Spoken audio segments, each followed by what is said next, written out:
都講血管塞唔塞要睇呢項指標，一旦低密度脂蛋白過高咧，血管入邊有斑塊，患心梗、腦梗嘅風險就會越大。如果要令佢慢慢降低咧，食對食物係關鍵。必要嘅時候咧，配一啲他汀類嘅藥品。關於降低低密度脂蛋白嘅3不食，大家要記住咯喎。1. 唔食氫化植物油，好多嘅奶茶、糕點、餅乾入邊都有，食多咗唔單止會令到低密度脂蛋白升高，仲會令到膽固醇更容易喺血管入邊沉積，加重血管阻塞嘅風險。2. 唔食高糖嘅食品，好似糖果啊、甜甜圈啊、蛋糕啊、果汁咁等嘅飲品咧，含糖量好高，大量攝入咧會喺身體入邊轉化成甘油三酯，引起血脂水平升高，同時可以影響脂肪嘅代謝，令到低密度脂蛋白咧水平快速咁上升。3. 唔食高膽固醇嘅食品，好似豬腦、豬肝、雞心、鴨心呢一啲動物內臟食多咗，血液入邊膽固醇咧就往上升啦，低密度脂蛋白咧自然都會跟住升高啦。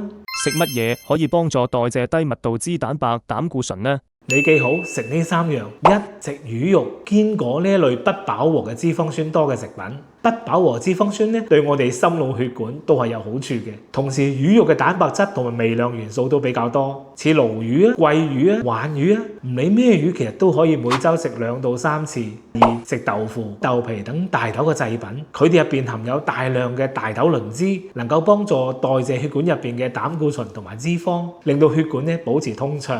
每週可以變住花盤食4到5次，而痛風嘅各位親友咧可以適當減少到1個月2到3次。3. 食蘋果、香蕉、西蘭花、芹菜、菠菜呢啲高纖維嘅水果同蔬菜，可以促進腸道嘅蠕動，幫助排除多餘嘅膽固醇，對於降低低密度脂蛋白好有幫助。普通人每日攝入2拳頭蔬菜、1拳頭嘅水果，而血糖高嘅朋友咧可以將水果減半。記住咯喎。